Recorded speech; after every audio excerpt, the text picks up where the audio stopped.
Salut à tous et bienvenue sur 15 à Milan. La saison est terminée, l'Inter s'est faite laminer, l'Italie aussi, mais nous parlons du Milan qui comble ses supporters de joie chaque saison avec aujourd'hui Nico et Aristide. Salut à vous. Hello. Ciao. Alors démarrons avec le bilan de la saison de Nico. On va commencer par les notes positives pour les supporters et on va y aller très vite parce que il n'y a pas non plus. C'est bien sur le coup, mais on passe très vite à autre chose. La victoire en Ligue des Champions au Bernabeu, c'est quand même toujours quelque chose de battre le Real Madrid et encore plus à domicile. À l'époque, l'équipe championne d'Europe en titre. L'autre gros point positif, c'est les 5 derbys de la saison avec 3 victoires et dont 2 matchs nuls et même un nul où on prend un but en toute fin de match. Mais voilà, plus de défaites. On avait connu avec Pioli des saisons où on enchaînait les défaites dans les derbies. Hein. Prendre un match nul était déjà une mini-victoire. Je me rappelle même pas des matchs nuls qu'on ait pu faire. Et voilà, au niveau des notes positives, on va s'arrêter là, car sinon, les notes négatives, déjà, c'est une 8e place cette saison, donc hors zone Europe. J'avoue que personnellement, j'aurais jamais pensé que Milan, même si j'attendais pas grand-chose de cette saison, ne soit pas dans les 4. Donc pour moi, c'est quand même une grosse surprise que notre équipe ait fini à cette place-là. Le niveau de jeu que nous avons pu voir tout au long de la saison, les problèmes de mentalité, de comportement de nos joueurs, avec de gros problèmes surtout sous Fonseca, des gros problèmes aussi avec Conceição qui a remplacé Fonseca en cours de saison. On a eu aussi une piteuse élimination face à une très faible équipe du Feyenoord en 16e de finale de Champions League, alors qu'au passage, une place pour les 8e de finale nous tendait les bras, mais notre équipe a tout salopé lors d'un match à Zagreb où on a été d'un minable. On a déjà été ridicule lors de notre dernier match de Ligue des Champions, sans oublier les matchs donc contre l'équipe de Riron et de l'Étoile Rouge de Belgrade à Milan, qui ont été franchement des matchs où on a gagné, mais vraiment, il n'y avait pas une grande différence et c'était vraiment des toutes petites équipes. Et le point d'orgue de la saison, qui aurait pu sauver une saison, c'est la finale de Coupe d'Italie contre Bologne, où on a été plus que ridicule, où Bologne a mérité sa victoire. Milan a eu 2 occasions en première mi-temps, mais après n'a même pas montré en tout cas un sursaut d'orgueil après l'ouverture du score de Bologne. Alors qu'on était les favoris, au final on s'est comporté comme une petite équipe. On peut noter, mais bon, c'était dans les bons points de la saison, la victoire en Super Coupe d'Italie, mais bon, c'est parce que c'est l'Inter. Dans un match où on est remonté, on perdait 2-0 et qu'on a gagné 3-2. Mais voilà, c'est des matchs qui valent pas grand-chose. C'est plus parce qu'on a... Le point positif, c'est surtout d'avoir battu l'Inter. L'autre point positif, c'est surtout pour les gens de la dirigeance. Hein, les chiffres sont bons. Ça intéresse pas beaucoup les supporters, mais les chiffres sont bons. Donc ça, c'est un bon point qu'ils n'arrêtent pas de nous dire à chaque fin de saison. Mais bon, moi, en tant que supporter, j'avoue que je m'en tape un petit peu. C'est pas moi qui tiens les comptes et il n'y a personne ici qui récupère des sous. Mais surtout, pour finir sur la saison comme elle a été, il y a eu le choix donc, de Fonseca qu'ici même, et même de manière générale, les supporters n'étaient pas trop emballés, qui a été un véritable fiasco. Les joueurs, au final, même avec le recul, Fonseca n'était pas le gros problème de cette équipe. Hein. C'est juste que déjà, il n'a pas été suivi par un groupe. Il apprend le fait d'être son licenciement par la presse à la sortie d'un match à Rome, à la sortie d'un parking, ce qui n'est pas très classe quand on est le Milan. Ensuite, il y a eu le choix de Conceição, moi personnellement, je ne comprends pas, j'ai pas trop compris parce que Conceição était libre au moment où on a pris Fonseca, donc déjà ça prouve que c'était pas le premier choix. Donc on prend un nouvel entraîneur portugais qui lui a des résultats très rapidement en Super Coupe d'Italie et on se dit peut-être qu'il va créer quelque chose, mais au final, voilà, c'était un petit sursaut d'orgueil de la part des joueurs vu que Fonseca a été viré, mais après on a revu très vite le niveau de l'équipe. Et là, je pense que même qu'en termes de niveau de jeu, ça a été pire encore avec Conceição qu'avec Fonseca. Et moi, ce qui m'a dérangé encore plus avec Conceição au final à la fin, c'est que Conceição, pour moi, Milan à la base, ça représente la classe, même si notre club actuellement a beaucoup de problèmes. Mais Conceição représente au contraire tout ce contraire-là. Et j'ai vu un comportement de la part de cet entraîneur, que ce soit par exemple lors de la finale à Bologne, qu'il a refusé de serrer la main des joueurs de Bologne et surtout la main de Calabria, qui est quand même notre ancien capitaine, qui était passé dans l'équipe adverse. Donc il y a eu un semblant de bagarre aussi lors d'un des derniers matchs de Calabria entre Calabria et Conceição. Enfin voilà, je sais, à ce niveau-là, en tout cas, ça a été un véritable fiasco. Donc au niveau du terrain, au niveau de la dirigeance qui a raté tous ses choix, au niveau d'une crise sportive car les résultats n'étaient pas là, crise aussi avec les supporters qui demandent la démission du fonds Elliott, pas du fonds Elliott, c'est moi, de Cardinal, je confonds les fonds américains, de Cardinal et lui demande de démissionner, qui demande le départ de Ibrahimovic, de Furlani, de Moncada, de Scaroni et j'en passe. On pourra aussi noter que notre président délégué Scaroni, qui est, on va dire, l'homme qui est là pour faire les photos, pour présenter Cardinale, avait quand même demandé à Boban son CV lorsqu'il était encore au club, ou encore que Cardinale ne savait pas qui était Shevchenko lors d'une présentation dans des bureaux, ne savait pas qui était ce joueur-là. Donc ça montre un petit peu quand même le niveau de notre dirigeance, qui ne sait pas reconnaître, en tout cas, qui ne connaît pas en tout cas ces illustres et anciens joueurs. Donc voilà, je laisse la place à Aristide. Moi, je m'arrête là sur le bilan de la saison. De toute façon, il n'y a pas grand-chose à retenir. Et après, on passera sur les tops, les flops et ce qui est déjà en train de se passer sur ce mercato qui est la suite, qui est le prolongement en tout cas de cette saison qui a été pour moi abominable en tout cas. Tu parlais de Cardinal et j'imagine qu'il répondra aux supporters qu'il mange de la brioche, qui est une phrase apocryphe, je précise, mais enfin il faut le rappeler. Le mépris des élites pour le peuple est assez fréquent, y compris dans le football. Aristipe, as-tu souffert cette saison? Complètement. Alors, bizarrement, non, j'allais dire moins que les saisons précédentes. Pourquoi? Parce que je me suis un peu détaché. Je sais pas, ça m'atteignait moins. En fait, je m'attendais tellement à un marasme que j'avais déjà souligné lors du bilan de mi-saison, où je voyais pas Milan remonter la pente et arriver en Ligue des Champions, que la suite ne m'a guère étonné. J'avais déjà dit au bilan de mi-saison que c'était pas une question d'entraîneur quand j'ai oublié le nom du précédent entraîneur, pardon. Fonseca. Quand Fonseca, pardon, voilà, c'est ça. Quand Fonseca était entraîneur du Milan, j'avais dit que c'était pas une question d'entraîneur. Les résultats étaient dus à bien plus haut, à une dirigeance, une présidence totalement absente et un projet à moyen long terme inexistant. On a changé d'entraîneur et en prenant compte Sao et ça n'a rien changé au jeu, voire même c'était pire, comme l'a dit Nico, pire en termes de prestations, puisque je retiens quand même qu'il y avait quand même 2-3 bonnes prestations. Je pense à la victoire du derby, effectivement, face au Real, où on avait dominé le jeu avec Fonseca, mais avec Conceição, j'ai pas le souvenir d'une seule victoire avec la manière. Je me rappelle effectivement des victoires en coupe, notamment contre la Juve et l'Inter, mais c'était toujours au forceps.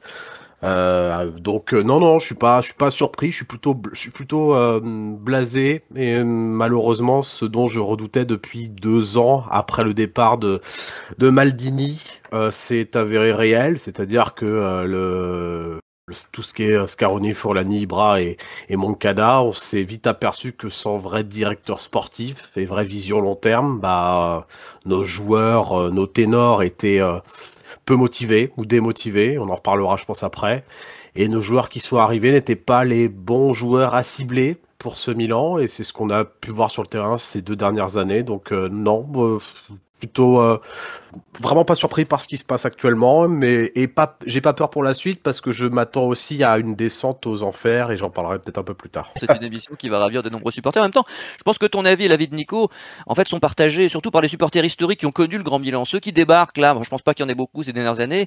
Peuvent encore, avoir les yeux de l'innocence. Mais ceux qui ont connu le Grand Milan d'Ancelotti, je parle même pas de Capello, Sacchi, etc. Forcément, ça fait mal et les gens sont désabusés. Et surtout, ils reconnaissent plus leur club parce que les résultats c'est une chose, mais l'identité c'en est une autre et on constate qu'il y a parfois un petit lien entre les deux. Mais je voudrais demander à Nico quand même, je suis obligé, est-ce que tu t'es encore beaucoup déplacé cette année en tant que supporter avec le Milan Club Vaucluse? Je me suis pas mal déplacé. J'étais à Madrid pour le match au Bernabeu. Ça non plus. Au moins j'ai vécu ça. J'ai fait un derby, celui-là qu'on a pris le but à la dernière minute. Après plein de petits matchs de championnat. Moi, c'est plus maintenant même une habitude d'y aller. Je devais même aller à la finale de Coupe d'Italie. J'avais tout acheté à 1 heure avant de prendre mon avion. J'ai eu un petit souci personnel, ce qui m'a empêché de prendre l'avion. Je suis pas allé au match et au final, quand j'étais devant la télé fort chez moi, j'étais bien content de m'être évité ça, quoi, de ce déplacement-là. Non, mais c'est prévu. Je vais encore renouveler mon abonnement. Je suis déjà en train de voir pour aller à Lecce. Il y a le calendrier qui est tombé pour aller à Lecce le 31 août. On va continuer à les suivre. Hein. Après, c'est pour le maillot, c'est pour l'histoire. C'est vrai que c'est pas pour les joueurs. Et c'est ce qu'a dit en fait Aristip.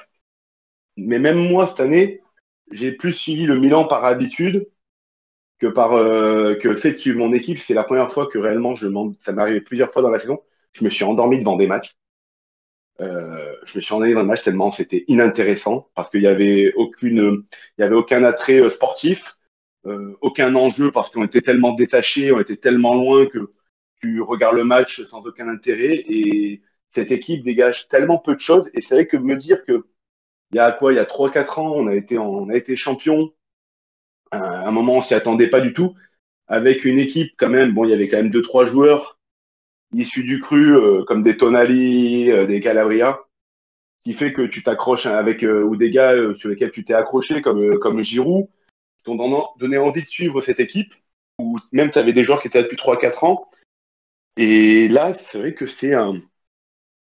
on a tout le monde est parti. Il y a quand même, il y a plus un Italien, il n'y a plus un Italien, il reste plus que Gabbia, vu que Calabria est quand même parti au mois de janvier. Même si ça c'était annoncé, hein. Moi ça fait des années que je l'annonce ça. Même si on critiquait des fois le niveau de Calabria, c'est-à-dire quand même qu'il n'y a plus d'Italiens dans cette équipe. Il n'y a rien qui te raccroche. Et c'est vrai que moi, au stade, le seul truc que j'ai pu voir de la part des supporters, qu'il est raccroché un peu au Milan, et c'est triste d'une certaine manière, et ça donne aussi une attente qui est complètement déraisonnée. C'est par exemple, faut voir les supporters ce qu'ils attendent de Camarda. Se dire qu'il y a un jeune qui est dans les tribunes à la base, qui est supporter de cette équipe, et qui sur qui a un gros espoir parce que jeune a gros potentiel. On en attend, mais je sais pas, on a l'impression que c'est Messi qui va rentrer sur le terrain quand il s'échauffe, alors que bon, ça reste que Camarda, un gamin qui a 16 ans. Et qu'on gère très mal parce qu'il peut jouer ni en équipe première, ni avec le Milan de Futuro. En fait, il a quasiment pas joué de la saison. Il a pas joué, on a pu voir 2-3 entrées, on voit quand même que voilà, il a l'écro. Au moins, il a le mérite de montrer qu'il a l'envie. Mais c'est vrai que tu peux pas juger non plus le gamin sur ce niveau-là. On verra. Apparemment, Allegri compte sur lui d'après ce qu'on lit dans la presse. Mais enfin, il y a eu comme un sorte de, je sais pas, c'est difficile de dire des intérêts parce que c'est impossible pour moi de rater un match, mais aucune attente envers mon équipe, l'envie même qu'elle se scratche pour que les choses pètent et que ça crée un électrochoc. Et le problème, c'est que ça fait tellement scratcher que là, je vois ce qui se passe. J'attendais pas cet électrochoc-là. Enfin, si c'est celui-là, je pense comme Aristip, je pense qu'on peut descendre encore plus bas et se dire qu'à 3-4 ans, on a gagné le championnat. On s'est fait sortir piteusement en demi-finale, mais on est quand même allé en demi-finale de Champions. Et aujourd'hui, on en est là. Aujourd'hui, on a terminé 8e, avec un niveau de jeu ridicule, avec aucun sentiment d'être relié à cette équipe, avec une dirigeance complètement déconnectée. Tu te dis, là, pour que Milan reparte, il va falloir encore retravailler. On va voir ce qui va se passer. J'attends beaucoup de ce mercato. Mais bon, là, pour l'instant, en tout cas, ce qu'on lit et ce qu'on voit, moi, ça fait penser qu'on va encore un peu dans le mur. Et les premières promesses qui avaient été annoncées de réitalianiser le staff, l'entraîneur, l'équipe, enfin, ouais, c'est bien l'italianiser. On y viendra en dernière partie, Nico. On y viendra dans la partie transfert. Il faut aussi en tout cas, des bons choix. Pour l'instant, je ne suis pas satisfait de ces choix. C'est vrai, je crois que nous sommes nombreux à différencier l'entité, le club, l'histoire, le patrimoine, l'héritage et l'équipe actuelle. C'est-à-dire que tu peux parfaitement supporter le Milan effectivement par fidélité, parce que c'est ton club, parce que tu es éternellement lié à ce club, tout en déplorant l'évolution à la fois sportive, managériale, stratégique de ce club avec les dirigeants actuels. Et Aristip, qui veut prendre la parole, je te lance là-dessus, mais évidemment tu poursuivras sur ce que tu voudras. C'est vrai que si tu ne changes pas les dirigeants, tu ne changeras rien.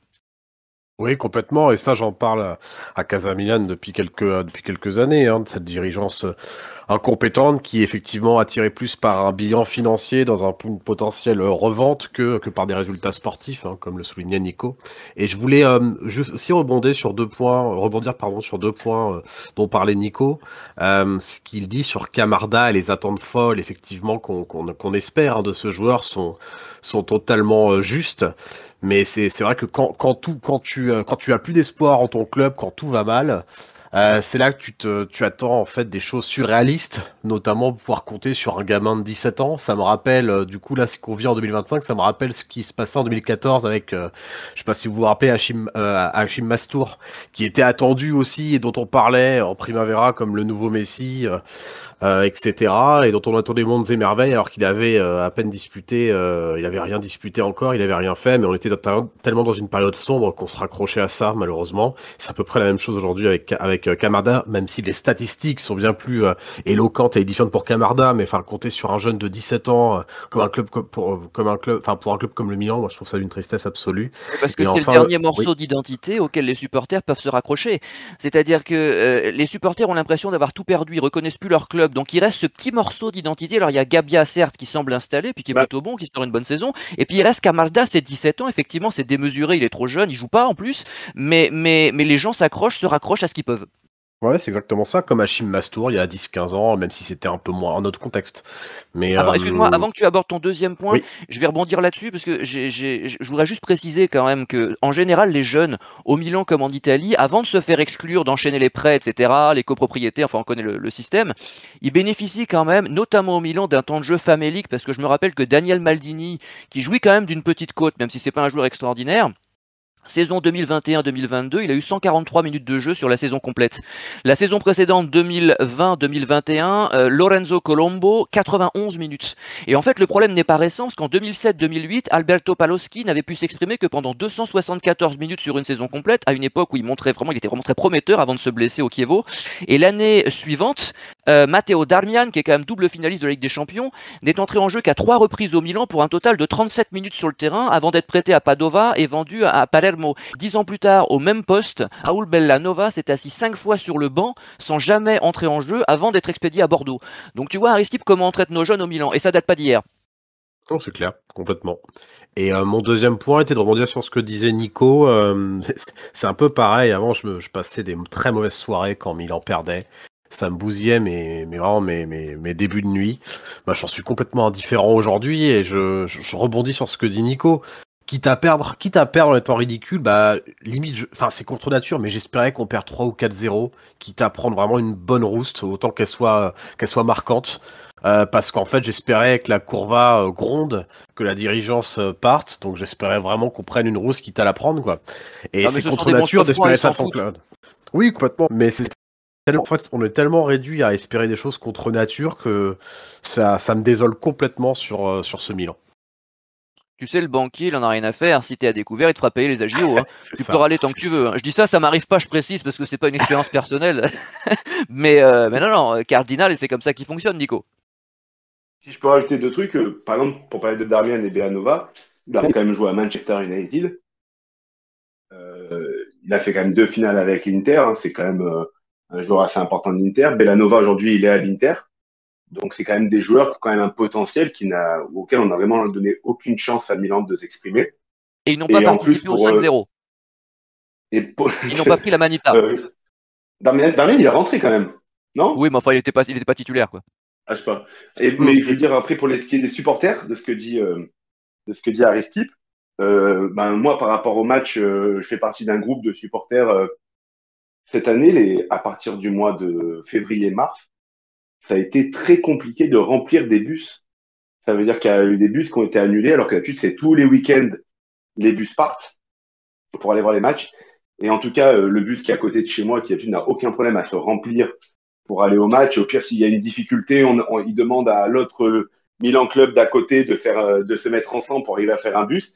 Et ben, on a eu des grosses difficultés à faire les bus. Et même des fois, il y a eu des week-ends où il n'y a pas eu de départ de bus parce que ben, il n'y avait pas l'envie, parce que soit il y avait des gens qui ne voulaient pas aller au match, pas parce qu'ils étaient désintéressés, dans un but de montrer, de sanctionner le club, de montrer un stade vide, un virage vide pour y aller moins.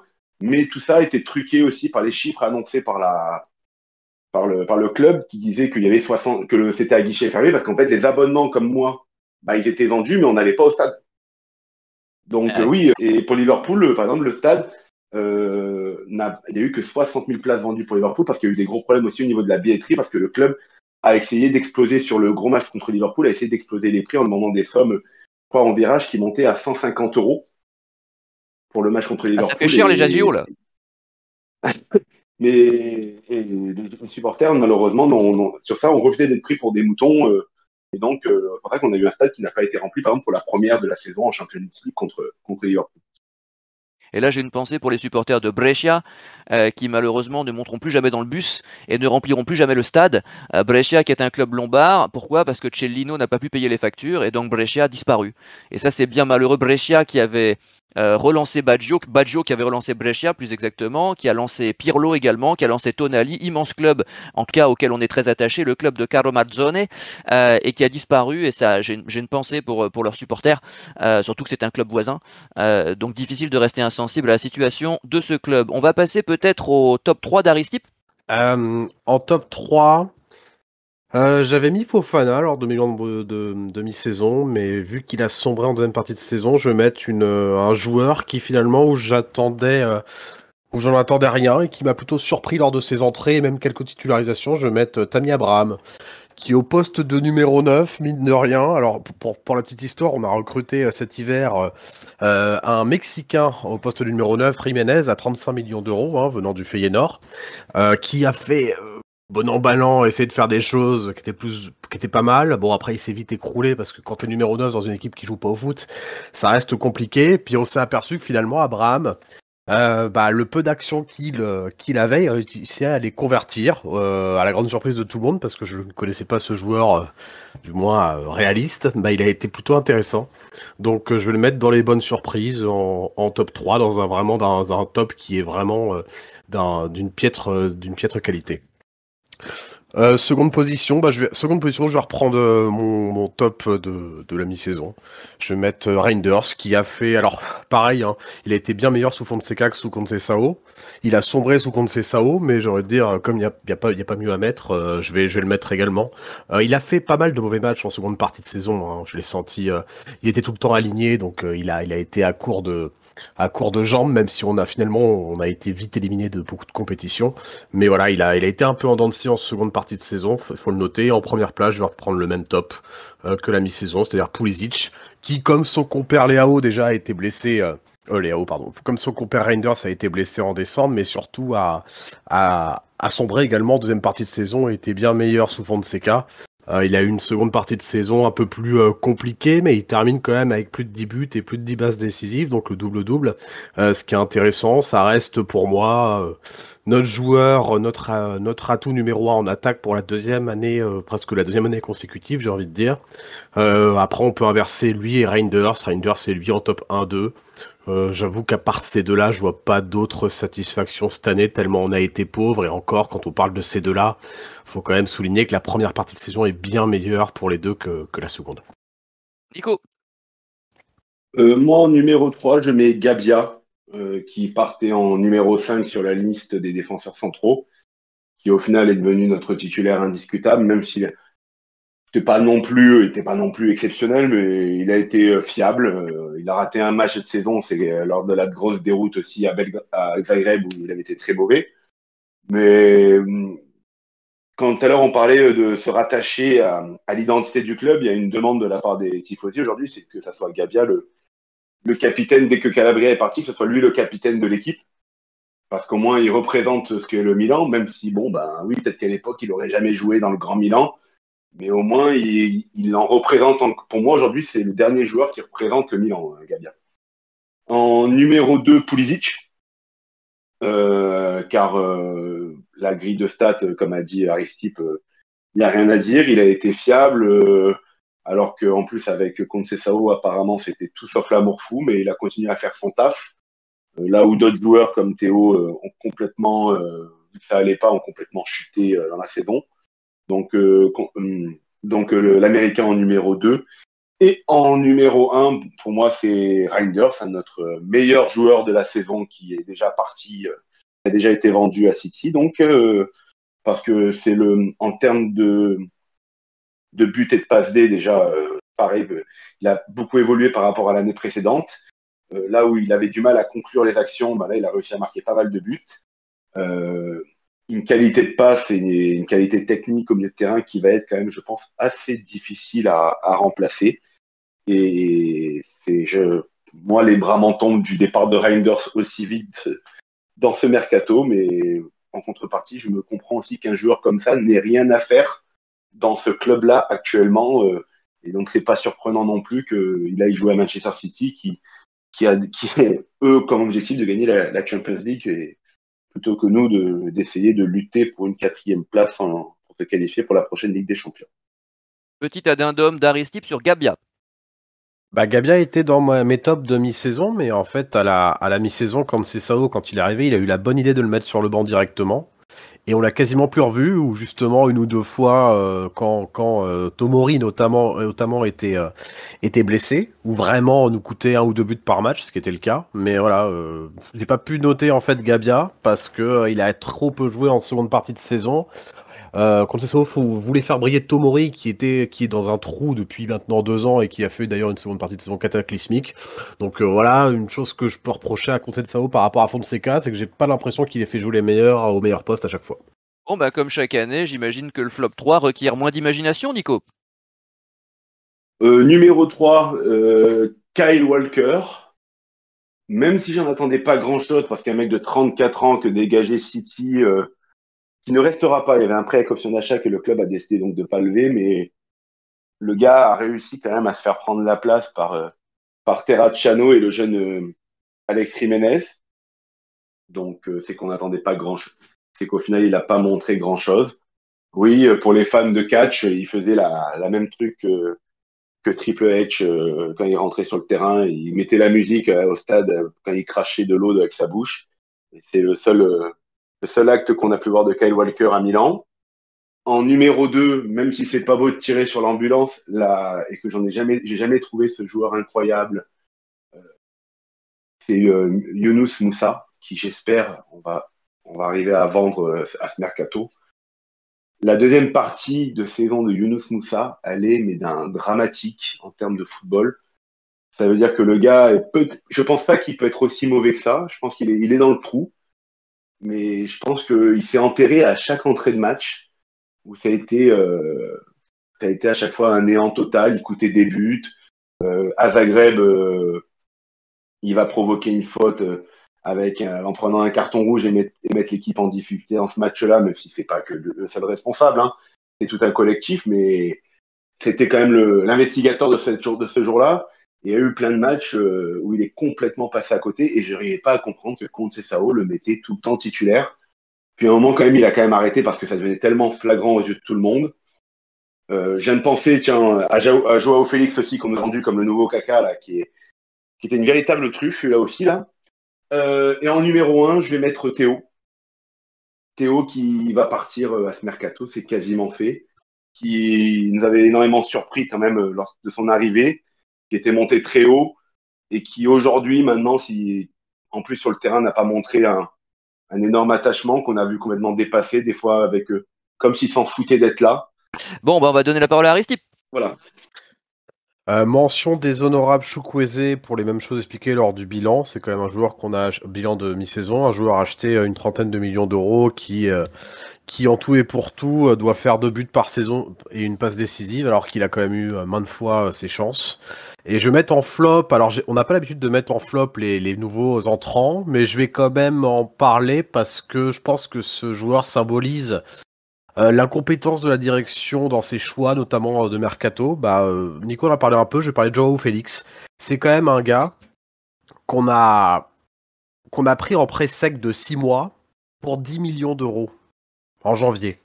Ah ouais. Je sais pas si on se rend compte de l'atrocité de ce truc. Donc on prend un gars qui est irrégulier, qui doit avoir 25 ans maintenant, ou 24 ans, qui est régulier depuis 3-4 saisons, qui a fait une bonne saison à Porto avant d'être baladé partout et de jamais convaincre. On le fait arriver dans un nouveau championnat, en Serie A, dans une équipe en difficulté, en prêt sec, sans option d'achat à 10 millions. Qu'espère-t-on ? Enfin, je veux dire, à quel moment on peut se dire que c'était une bonne idée ? Je sais pas comment ça a pu être validé, mais ça résume l'incompétence de la direction en un achat. Voilà. Troisième place du flop, Léao, parce que moi je reste déçu. Statistiquement, c'est moins bien. Il réussit aussi bien en but qu'en passe décisive par rapport aux années précédentes. Il réussit plus autant de dribbles qu'avant. Faut s'avouer je trouve qu'il est moins rapide. Sa qualité première était quand même l'accélération et la vitesse. Faut pas se mentir, même si c'est aussi un bon dribbleur. Mais il faisait aussi beaucoup de différence sur le coup de rein, notamment sur les premiers mètres.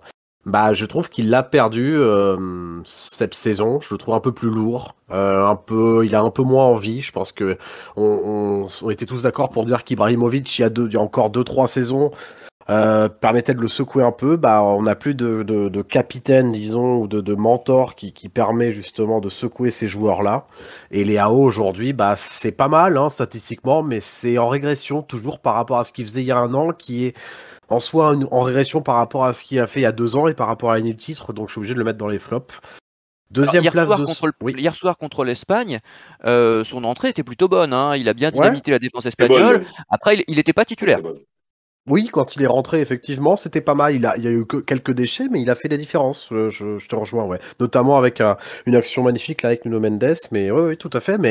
Mais à Milan, malheureusement, c'est beaucoup trop de pertes de balles. Et tu le vois de moins en moins, le Léao qui fait les Non, mais c'est pour différences. montrer peut-être la différence d'envie en fonction du maillot qu'il porte, quoi. Aussi, bien sûr. Oui, complètement. Complètement.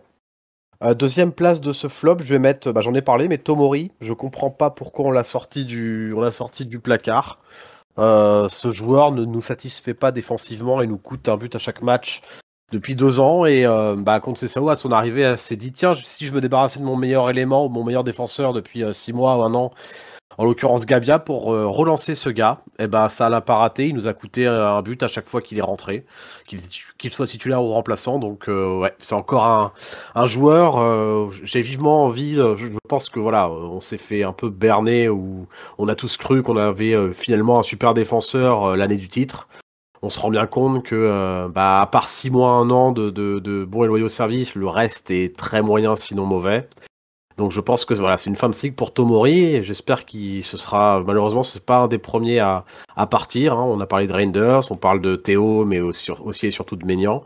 Mais j'espère que Tomori partira bientôt parce qu'effectivement c'est un joueur qui ne fait plus rien chez nous depuis longtemps. Et enfin, bah, en flop 1, bon, je pense que Nico a tout dit, Théo Hernandez, voilà, il y a plus grand chose, hein. Il y a plus les. En fait, ça, on pouvait pardonner ses erreurs défensives les années précédentes parce qu'il nous apportait autre chose, notamment offensivement, qualité de centre. Bien sûr, des tirs somptueux et des buts, mais il n'y a même plus ça. Je ne sais même pas s'il est à 4 ou 5 buts cette saison, toutes compétitions confondues, j'en suis même pas sûr. Je crois qu'il est à 3. Donc en fait, et surtout, et en plus de ça, défensivement, c'est encore pire qu'avant. C'est-à-dire que défensivement, à chaque fois qu'on encaissait un but, que ce soit contre les petits ou les grandes équipes, ça venait du côté gauche, parce qu'il suivait pas le latéral qui débordait, parce qu'il suivait pas l'ailier, ou le second attaquant. À chaque fois qu'il était au marquage, c'était but. Et voilà, l'attitude n'y est pas. Alors effectivement, il a sûrement des problèmes extra-sportifs. Mais ça fait déjà l'année dernière, je pense qu'il était dans mon flop, mais cette année, en fait, c'est même pas que c'est le. Cette année, en fait, si on prend ses performances à Théo Hernandez, en toute objectivité, je suis même pas sûr si c'est pas le nom de Théo Hernandez, il est même pas titulaire dans les 10-12 premiers clubs de Serie A. Parce que ses performances sont vraiment abjectes. Voilà, j'ai tout dit sur lui. Oh, bah, Nico, je crois que tu vas ajouter quelque chose sur les salaires, c'est ça? Oui, sur les salaires, parce que la dernière fois j'ai appris ça pareil, il y a des trucs qui sont assez dingues. Et tu te dis après, ouais, on n'arrive pas à recruter, ou on doit vendre nos meilleurs joueurs parce que pour des questions d'argent. Donc bon, premier salaire du club, ça choquera personne, c'est Léao depuis sa prolongation. Deuxième salaire cette année du club, Tammy Abraham. Voilà. Tammy Abraham, le joueur qui nous a été prêté par la Roma, qui est venu en tant que remplaçant quand même à la base, parce que faut pas oublier qu'avant il y avait Morata qui était là. Morata ne rentre pas dedans parce que c'est la grille de salaire au 1er janvier. Donc Morata n'était plus dans l'effectif. Morata qui a mal Mais tiré donc son Tammy tir au Abraham, but hier soir, hein. oui, très très mal. Troisième salaire du club, Théo Hernandez. Quatrième salaire du club, on l'a même pas vu de la saison, Loftus-Cheek. Et cinquième salaire du club, alors je crois que je suis tombé de ma chaise parce que j'aurais jamais imaginé que ça pouvait être lui, Chukwueze. Ah ouais, bah tu vois. On en découvre tous les jours. Chukwueze gagne aujourd'hui autant que Pulisic depuis que Pulisic a renégocié son contrat. Donc tu te dis quand même que tu as un gars qui est titulaire indiscutable et un qui ne joue pas du tout, qu'on veut essayer à tout prix de dégager, qui peut gagner autant. Origi, 4 millions d'euros net par an, il ne s'entraîne même plus à Milan. Il s'entraîne tout seul dans une autre ville. Florenzi, tu as 3 millions d'euros net l'année. C'est quand même des Benacer, bon, qui n'est plus là. Emerson et Kyle Walker, donc Emerson Royal. C'est presque les anciens premiers ministres. Hein. Non, mais attends, Emerson et Kyle Walker gagnent plus que, mine de rien, même s'ils sortent d'une très mauvaise saison, comme l'a dit Aristide, que Fikayo Tomori. C'est-à-dire que les gars arrivent après lui, après Tomori, qui a été donc champion d'Italie avec nous, et gagne plus. Et le truc qui met, avant sa renégociation, Reinders qui avait renégocié son contrat en début d'année, avant sa renégociation, Younous Moussa gagnait plus que Tijani Reinders, qui était le meilleur joueur de l'effectif. Donc, il y a des gros problèmes, en tout cas, je trouve, au niveau de la grille salariale. J'arrive aussi à comprendre pourquoi c'est compliqué aussi de renégocier les contrats au club et que ça met du temps. Ben, parce que quand les joueurs doivent être au courant dans le groupe de combien gagne quoi, qui gagne quoi, pardon. Et je me doute que les gars qui sont bons doivent se dire, moi, je peux pas gagner moins que Chukwueze, par exemple. C'est pas possible. Si Chukwueze qui joue pas, il a 5 millions d'euros net ou 4 millions d'euros net, il faut que je gagne plus. Et après, bon, c'est des soucis de footballeur, hein, mais j'arrive à comprendre que les négociations de salaire prennent du temps, soient très compliquées. Et l'une des raisons pour laquelle va partir Maignan, c'est quand même à la base une négociation ratée complète de la part du club. Même si moi, je suis pas, ça ne fait pas grand-chose que Mike Maignan parte, mais le club s'est pas très bien comporté avec Mike Maignan, avec qui ils avaient un accord au mois de décembre, et que le club n'a plus jamais donné signe de vie. Après, vu que le joueur a baissé un peu de niveau, le club a essayé de renégocier à la baisse le contrat. Et aujourd'hui, maintenant, Mike Maignan a les problèmes, il veut partir. Vu qu'il est à 1 an de la fin de son contrat, il a la possibilité de mettre la pression sur le club. Et c'est pour ça qu'il va certainement partir à Chelsea très prochainement. Mais quand je vois les salaires qui sont donnés à certains joueurs, et qu'après on nous dit oui, il faut vendre pour pouvoir avoir des comptes, il faudrait arrêter aussi de donner des énormes salaires, parce que quand tu vois que Loftus-Cheek et Chukwueze, qui n'ont quasiment, et même Abraham, hein, qui à la base sont des remplaçants dans cette équipe, tu vois les salaires qu'ils ont, c'est pas normal de donner ça à des remplaçants, et en sachant qu'en plus c'est des joueurs, pour les faire partir, ça va être très compliqué, parce que vu leur saison un peu de merde qu'ils ont fait, il n'y a pas grand monde qui va leur donner les salaires qu'ils ont à Milan. Hein. Ouais, donc en fait, on a vendu Tonali pour payer les salaires de ses joueurs. Et quand on voit la saison de Tonali à Newcastle, c'est était venu remplacer Tonali. Oui, Tonali qui était barré par Meïté. Et Moussa. Oui, c'est ça. Tonali qui était barré par Meïté il y a quelques années, quand même, il faut le rappeler. Hein. Donc quand je parlais tout à l'heure de la gestion des jeunes, et notamment des jeunes Italiens, il y aurait beaucoup à dire. Mais bon, je pense que vous avez fini sur votre flop. Donc messieurs, après le tableau d'honneur, projetons-nous comme de coutume vers la saison prochaine avec les nouvelles grandes orientations bancaires et le mercato, hein, finalement, Aristide. Oh là là, ouais. Ça me rappelle. On faisait un parallèle, enfin, je faisais un parallèle tout à l'heure avec Camarda et Hachim Mastour 2025-2014. Pour ce faire, MJ, je vais faire un autre parallèle. En 2011 ou 2012 peut-être, on vend Ibrahimovic et Thiago Silva au PSG, on s'en souvient tous. En sachant qu'ils ne voulaient pas partir. Hein. Sachant qu'ils ne voulaient pas partir. Alors là, effectivement, des joueurs, je pense, veulent partir. Je pense notamment à Théo et Beignan, mais l'histoire est la même. C'est-à-dire qu'on va se débarrasser plus ou moins volontairement de nos meilleurs joueurs. Maignan, qui est en partance, Théo Hernandez et Reinders, où c'est déjà fait avec Manchester City. L'autre parallèle, en plus de se débarrasser de nos meilleurs joueurs, c'est qu'on les remplace par des anciennes gloires. Je faisais le parallèle avec du coup Hachim Mastour et Camarda. Je vais faire un autre parallèle. Vous vous rappelez qu'en 2014, on recrute un certain Michael Essien, très grand joueur de Chelsea qui a remporté beaucoup de choses. Sauf qu'on recrute un joueur qui a plus de 35 ans, qui est complètement cramé. Et puis finalement qui va être un flop absolu, mais sans surprise, parce que ce joueur pouvait plus mettre un pied devant l'autre de la saison 2014-2015. On va faire la même chose, puisqu'on va prendre un joueur que j'ai adoré pendant des années, si ce n'est l'un des meilleurs milieux de terrain que j'ai vu ces 5-6 dernières années. On va prendre Modric, 40 ans, qui va sûrement arriver libre. Donc, pourquoi pas Ronaldinho, allons-y, fonçons. Oui. Attends. C'est vrai, ça Zidane aussi pourrait jouer sans doute. Par exemple, il a arrêté il y a 21 ans, mais c'est pas grave. C'est ça. Mais voilà, donc un autre parallèle, on se souvient tous des années glorieuses, entre guillemets, que c'était entre 2013 et 2018. Je pense qu'on est parti pour revivre à peu près la même chose, parce que les rumeurs que je vois, moi, c'est soit des très jeunes, dont je ne connais pas le nom, qui vont, je pense, alimenter les bancs de la Primavera ou peut-être venir pour les quotas, soit des joueurs de 37-40 ans.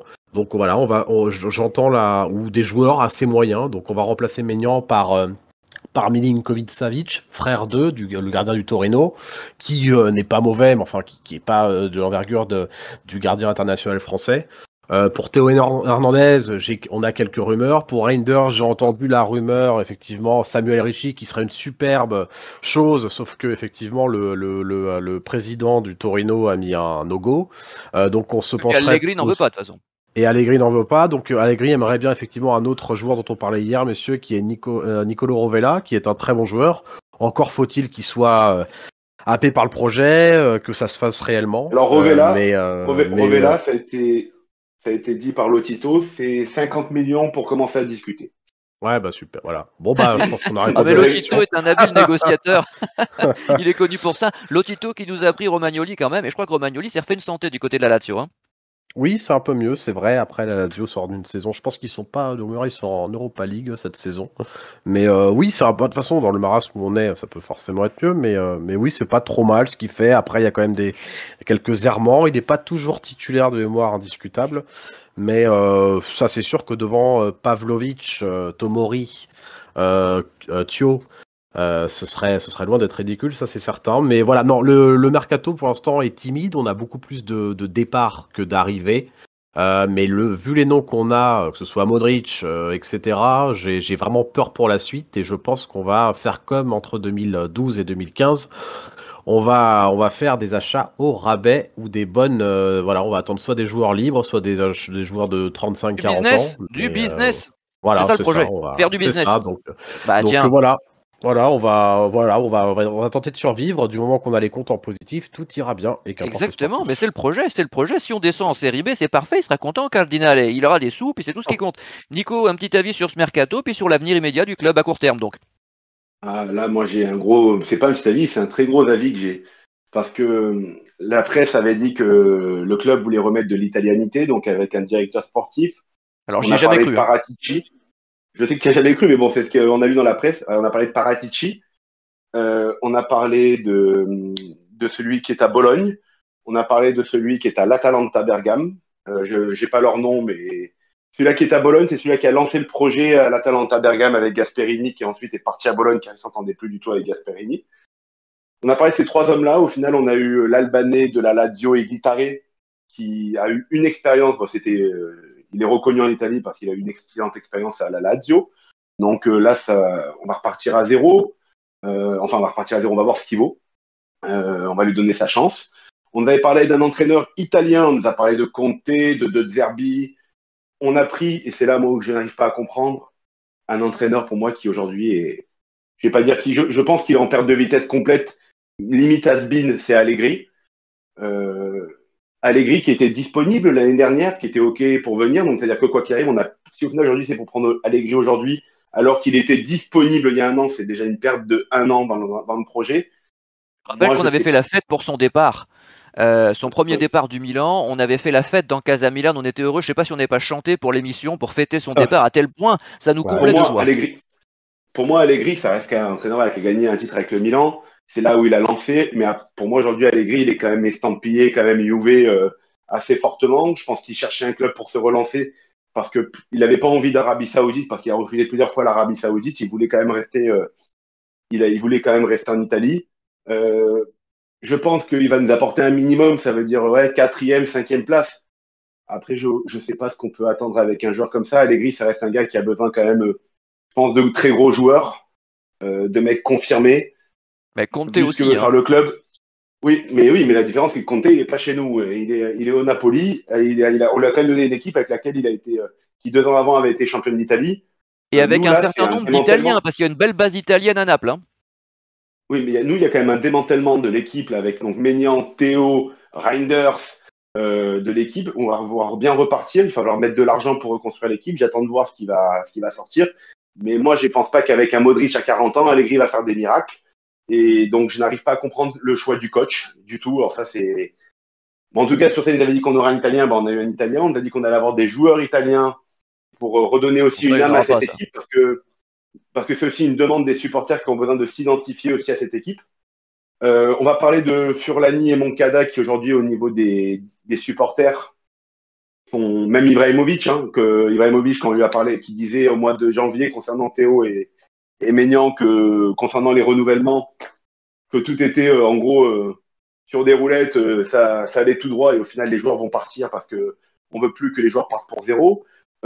Furlani et Moncada je crois que c'est Moncada surtout lors de la dernière question de la saison lors du match contre Monza, est-ce que vous allez devoir vendre des joueurs? Les comptes sont au vert, donc nous n'avons aucun besoin de vendre des gros joueurs. Et quand tu décides de vendre Reinders, que tu as prolongé 2 ou 3 mois auparavant pour un contrat de 5 ans, que le joueur ne demandait pas à partir, un peu comme Tonali d'une certaine manière. Tu lui demandes pas de partir, mais bon, au final, tu acceptes une offre. Au bout d'un moment, le gars, ça reste un compétiteur. Moi, je comprends qu'il s'en aille, qu'il parte si le club accepte une offre. Moi, tu peux démanteler toute l'équipe après ça. Quand tu décides de faire partir ton meilleur joueur, le seul sur qui il n'y avait rien à dire sur la saison, auquel tu dois construire une équipe pour essayer de construire quelque chose avec un Pulisic, peut-être même un Leao, tu peux au cas le vendre parce que le mec, ça fait 4-5 ans qu'il est là, il est irrégulier. Mais en tout cas, tu dois garder Reinders, c'est le gars qui est fiable. Il a un contrat sur 5 ans, il est heureux d'être là, il le dit à chaque interview. À la première offre, en fait, dès la première offre, tout le monde a dit dans la presse, ça y est, c'est vendu parce que City, ils ont quasiment offert ce que Milan voulait. Tu te débarrasses donc de Reinders, tu le remplaces, comme le dit Aristip, par Modric. Et là, c'est là où j'arrive pas à comprendre l'Italie. J'ai l'impression que moi, en fait, il y a Luka Modric, 25 ans, qui arrive là. J'ai l'impression qu'il y a personne qui sait l'âge qu'il a.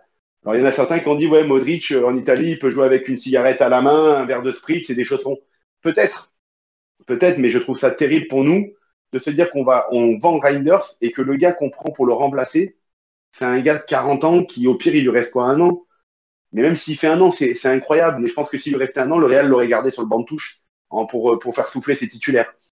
Donc, alors déjà, ils sont en train de nous le vendre. Oui, quand il était jeune, il était fan du Milan. Je veux bien croire qu'il était fan du Milan. Il y a beaucoup de joueurs d'Europe de l'Est, avec toute la colonie qui est passionnée, de grands joueurs qui sont passés à Milan, qui aiment beaucoup notre équipe.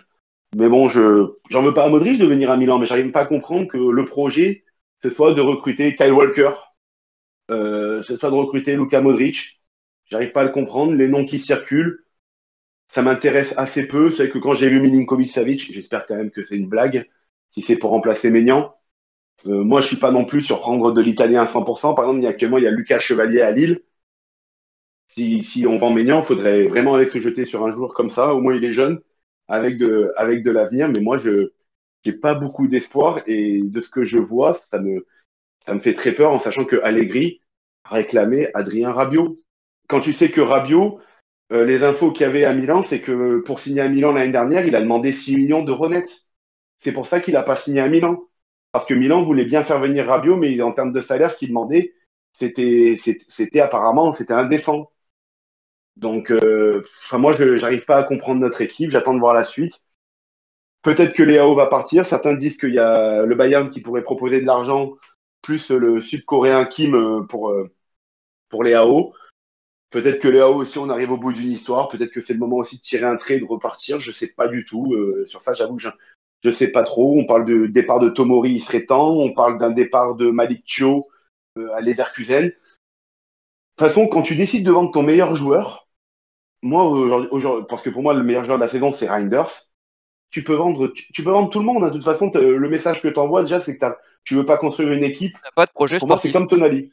Il n'y a pas de projet sportif, voilà. Et c'est ce qu'a dit Boban, comme je t'avais dit. La vente de Reinders, ce n'est pas une logique de club, c'est une logique d'entreprise. Le but, c'est de rendre le bilan toujours plus positif pour que les actionnaires puissent récupérer des sous. Voilà. Oui, on le dit à chaque spécial, donc c'est juste confirmé par les faits systématiquement. Bon, messieurs, on va passer au mot de la fin. Et c'est vrai que ces derniers temps, nous faisons 3 émissions par an, donc les mots de la fin peuvent faire office de fil rouge. Et vous l'aurez compris, mon fil rouge depuis 16 ans que j'anime cette émission, c'est l'italianité. Or, la défaite cinglante de l'Italie en Norvège 3-0 compromet sérieusement les chances de qualification pour le prochain mondial. Alors vous me direz qu'on est habitué, mais je voudrais pointer ici l'hypocrisie des médias transalpins qui soulignent le déficit d'italianité après chaque déconfiture de la Nazionale, mais l'occultent le reste du temps. Et surtout, ils fustigent, alors plus de 20 ans après votre serviteur, la désitalianisation de la Serie A comme cause principale du problème, en ne parlant presque jamais des succès des équipes de jeunes, comme s'il fallait rester en surface et passer sous silence l'incurie et l'impéritie des dirigeants dirigeants des clubs italiens et de la fédération qui ne fait rien. Alors moi ici, je voudrais quand même rappeler que les U17 italiens ont été sacrés champions d'Europe il y a un an, qu'ils ont atteint cette année les demi-finales de ce même championnat d'Europe, sortis au tir au but par le Portugal qui a gagné 3-0 contre la France en finale. Portugal que l'Italie U17 avait justement battu en finale également 3-0 l'an passé. De plus, l'an dernier, je faisais le bilan de l'utilisation en équipe première des U20, un an après leur finale de Coupe du Monde perdue 1-0 contre l'Uruguay, et sur 16 joueurs de l'effectif, je comptais 83 titularisations en équipe première de première division, hein, j'entends, dont 33 pour Zanotti dans la première division suisse, 17 pour Pafundi dans le même championnat suisse, 14 pour Baldanzi et 19 pour Prati en Serie A. Dans quelques semaines, je ferai les chiffres pour 2024-2025. Et concernant les U19 champions d'Europe la même année, seuls Kayode à la Fiorentina et Coloseo à Burnley en première ligue jouaient régulièrement. Donc j'ai juste envie de dire une chose, qu'on arrête de faire semblant, ce n'est pas un problème de talent, c'est un problème d'utilisation du talent. Nos sélections de jeunes ne cessent de briller, atteignent régulièrement le carré final, et plus même depuis plusieurs années, puisqu'ils vont en finale, ils gagnent, etc. Mais les dirigeants de clubs s'en foutent royalement parce qu'on leur donne le droit de s'en foutre. Ils usent et abusent de la libre circulation des travailleurs imposée par Bruxelles, et la fédération refuse d'appliquer toute mesure coercitive ou incitative qui favoriserait la promotion des jeunes Italiens après 20 ans. Parce qu'avant 20 ans, ils brillent, on le voit chaque année. Mais après, ils disparaissent ou s'expatrient, et c'est un phénomène nouveau d'ailleurs dont Nico, tu me parlais il y a quelques jours. Les clubs allemands et les clubs espagnols, dont le Barça, viennent nous piquer nos meilleurs jeunes. Et ça, c'est scandaleux. Et j'aimerais bien que les clubs italiens fassent un peu le boulot et travaillent pour leur pays. Ce serait pas mal. Ils l'ont fait pendant des années, bien avant l'arrêt Bosman. Et depuis, ça s'est arrêté. Et on en voit le résultat, à la fois sur les résultats de nos clubs, bien sûr, mais également au niveau de l'identification des supporters à leur club et les résultats de la nationale, et bien sûr. On va demander son mot de la fin à Aristide. Je vais pas répéter ce que j'ai dit sur la vente et le changement de direction et de présidence, le dernier bilan. Je vais juste avertir nos amis milanistes. Préparez-vous à l'année prochaine, parce que je pense qu'on va regarder plus derrière nous au classement que devant nous. On a terminé 8e de ce championnat, on n'a plus rien à jouer. On jouera aucune compétition européenne l'année prochaine, alors même qu'il y a à chaque fois des nouvelles compétitions, t'as l'impression qu'ils s'ajoutent chaque année pour pouvoir faire jouer les 5, 6, 7e de chaque championnat. Mais on n'est pas dedans, ça fait très longtemps que ça nous est pas arrivé, mine de rien, de pas être dans une compétition européenne, même la plus petite. Donc voilà, 8e cette année, je pense qu'on peut clairement reculer encore. De toute façon, notre club est mort. Je pense qu'ils l'ont tué pour moi en 2 ans. Tout d'abord avec la vente de Tonali, dont j'ai parlé plusieurs fois, puis avec le licenciement de Maldini et Moncada. J'espère seulement, encore une fois, et comme l'année dernière et comme il y a 2 ans, une vente très rapide, quitte à tomber bien bas, je me répète, et quitte à tomber bien bas, je préfère tomber et me relever et me reconnaître dans ce club plutôt que végéter avec un propriétaire, une dirigeance latente qui ne me procure aucun sentiment d'appartenance, ni plus aucune passion par rapport à ce club. À ça, le côté hors sol, là on est au paroxysme. On n'a jamais vu ça, on n'a jamais vu mieux. Moi j'avais fustigé la vente aux Chinois, donc à Oui. Li, il y a quelques années. Ensuite il y a eu le fonds Elliott, enfin il y a plein de gens qui se sont succédés, et finalement là on est vraiment à un point d'aboutissement, c'est le bout de la chaîne, quoi. J'ai jamais vu ça. Effectivement, je pense qu'on peut tomber plus bas, mais ça me dérangerait moins. Et comme je suis d'accord avec toi, s'il y avait en effet un sentiment d'appartenance, si on s'inscrivait dans une tradition, dans une transmission, puisque tradition en latin c'est transmettre, et si on donnait réellement une chance à nos jeunes qui brillent avec les sélections de jeunes, comme je viens de le dire, parce que les supporters sont en demande, sont en attente de ça, mais comme toujours, les supporters, comme le petit peuple en général, on s'en fout. C'est bien malheureux, mais les élites ont coupé les ponts depuis longtemps. Nico, quel est ton mot de la fin? Moi, le mot de la fin, ça va être, ça va rejoindre un peu ce qu'a dit Aristide. C'est le dernier match qu'il y a eu contre Monza. Il y a un supporter dans la tribune, on va dire, dans le premier anneau rouge, si je dis pas de bêtises, du stade, qui s'est levé et qui a brandi un maillot de Maldini au niveau de la tribune présidentielle. Il a été suivi d'un stade entier qui a commencé à applaudir. La sécurité est venue lui demander gentiment de se rasseoir. Incroyable. Lors de ce même match, il y a eu, juste avant le match, énormément de monde qui ont fait le déplacement de toute l'Italie et de l'Europe au siège du club pour aller manifester contre Cardinale. Au bout d'un quart d'heure, les supporters sont partis le virage a fui le stade pour montrer son mécontentement. Moi, je pense qu'avec Allegri, j'ai du mal à imaginer que Milan va être 10 ou 11. Je pense même je nous vois lutter pour les places en Champions League. Je pense pas, j'y crois pas du tout au titre, mais je pense pas non plus qu'on va couler. C'est juste qu'on Il y a aura quel plus faible niveau de la grand-chose Serie A qui donne de l'espoir quand même. Hein. Non, mais on n'aura pas grand-chose j'imagine pas qu'on ait grand-chose à jouer, mais je pense que là, enfin, moi, je la sens quand même monter avec les tifosi. Ça commence à sacrément gronder parce qu'il y a plein de choses qui vont pas avec les supporters. Et je pense que ça peut très vite, je vais pas dire dégénérer ça tombe dans la violence, hein, mais le début de saison, si ça tourne pas vite comme il faut, s'il n'y a pas des gros noms, parce que là, il va falloir des noms, je pense, pour calmer tout le monde, ou des résultats en tout cas, ça peut très vite, dans ce sens-là, surtout dégénérer, ça veut dire que avec des supporters qui se retournent contre leur équipe et contre surtout la dirigeance. Donc, les supporters attendent quand même un gros changement, même au niveau de l'organigramme, au niveau des têtes pensantes qui sont en haut. Et pour l'instant, Ibra est toujours là, alors que Ibra est dans le collimateur. Hein. Pour Les rien, joueurs sans lui doute. reconnaissent. Les supporters lui reconnaissent son passé de grands joueurs, mais en termes de dirigeants, il est zéro. Et pour l'instant, ils lui en veulent beaucoup. Furlani, qui est un milaniste, mais qui est un homme de papier, on ne sait pas trop ce qu'il fout à se montrer autant et à parler de sport parce qu'il ne comprend pas grand-chose. Moncada, je pense que c'était peut-être quelqu'un de très bien, mais encadré par quelqu'un comme Paolo Maldini, pas pour être en numéro 1. Et bon, le truc qu'il y a, c'est qu'aujourd'hui, les supporters en fait réclament le retour de Paolo Maldini. Et moins ça va aller, plus on va le réclamer. Même si on sait très bien qu'il ne va pas revenir. Hein, c'est en gros. Pas avec ces dirigeants-là, en tout cas. Il ne remontera pas avec ces dirigeants-là, mais c'est pour montrer en gros le mécontentement. La foule va gronder de plus en plus. Moi, j'attends vraiment pas grand-chose. Et c'est ça qui faudrait que je finisse mon mot de la fin. Passer un bon été, hein, profiter du beau temps. Parce que je pense que quand le foot va reprendre et qu'on va se réintéresser à notre équipe, ça va être assez morose. Et j'ai peur que ça soit une continuité de cette saison où, en gros, on regardera les matchs et on va plus peut-être faire plaisir en regardant des gros matchs de Coupe d'Europe lorsqu'il y aura les grosses affiches. Parce que je pense pas que notre équipe va nous donner énormément de passion. J'ai du mal à imaginer, j'ai du mal à nous imaginer une année comme avec Pioli où on est champion. Hein. J'ai beaucoup de mal à l'imaginer. Et aujourd'hui, j'en viens à regretter. Et qui l'aurait pensé, Stefano Pioli, qui, je me dis, mais est-ce qu'au final, au moins avoir un gars comme Stefano Pioli attachant sur le banc de touche, est-ce qu'au final, c'est peut-être pas mieux que. Enfin, je pense que c'est beaucoup mieux, selon moi, que Allegri et les deux anciens entraîneurs portugais que nous avons eus depuis qu'il est parti. Sur ces propos réjouissants, l'émission est terminée. Pas de compétition internationale cette année, probablement pas non plus l'an prochain, car pour cela, il faudrait croire à une qualification de la nationale et pour le mondial, hypothèse peu probable, mais on suivra quand même la Coupe du Monde, et j'ai toujours envie de dire vivement la Coupe du Monde, parce que c'est vraiment la passion du foot. Donc rendez-vous quand même en août pour la présentation de la saison. D'ici là, bel été à tous. Salut! Ciao. Ciao.